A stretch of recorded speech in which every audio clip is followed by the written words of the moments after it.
Bracket YouTube channel, and we are here with another brand new match analysis. As we promised, we are going to analyze each matches, and today we are going to see a mighty clash on Group A. That's England versus West Indies. Both of these teams are like T20 powerhouses, and both have batting lineup which could intimidate any team on a given day.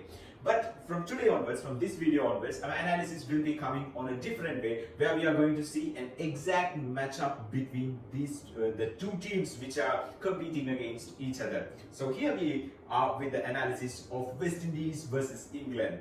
So as you can see in this slide, what we are talking is the first column is when England bowling, and the second column is when West Indies batting. This is an exact matchup about how much they have given in terms of runs and how much they have scored in terms of runs.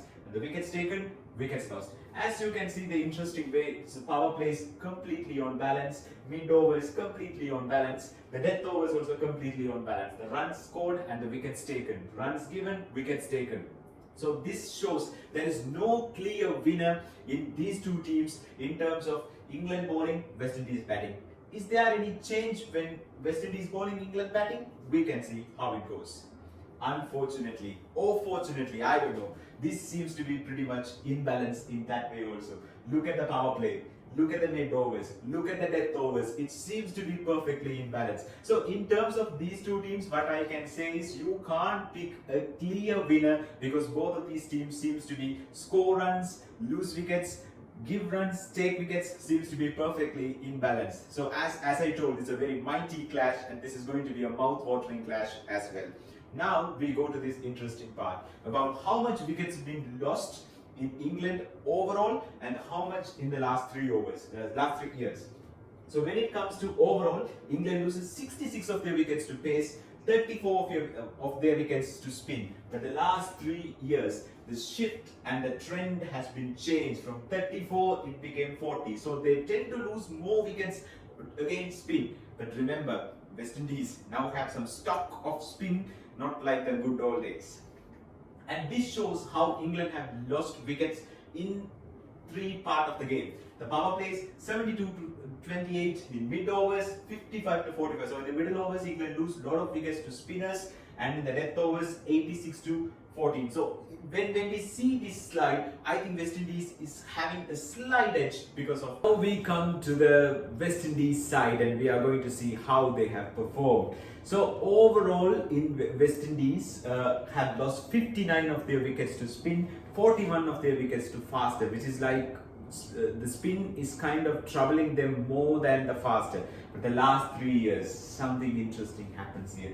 The number of wickets they lost to spin drastically reduced from 59 to 38. So that means they handle spin a little bit better than how they used to be, and that's a very good news. Maybe the West Indies batsmen tend to expose more spinners in PSL and IPL and all the other worldwide leagues, and they are working so hard on improving themselves in terms of spin bowling. So that's a very interesting fact for us to understand.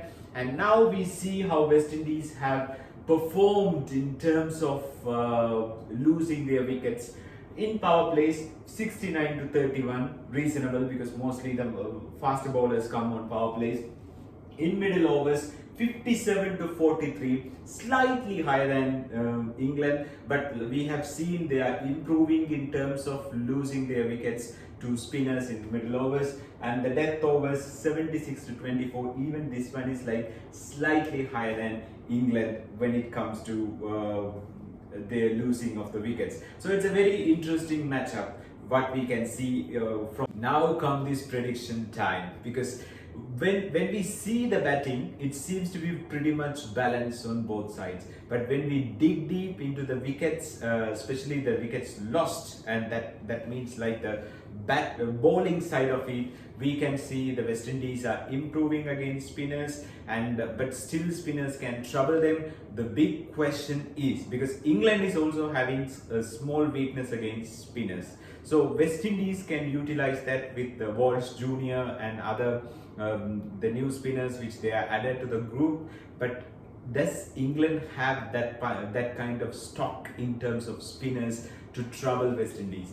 can Adil Rashid and Moeen Ali do that for England? So that's where I think the game is hanging in balance. But the way you think, you can't pick up a clear winner in this game, but we think West Indies has a slight advantage ahead of England. So we'll see how this one goes. Thank you so much for watching our video. If you like it, like the video, please like the video, subscribe to the channel if you think it's worth it, and share this video and spread the news. Watch the World Cup, enjoy the World Cup. Thank you.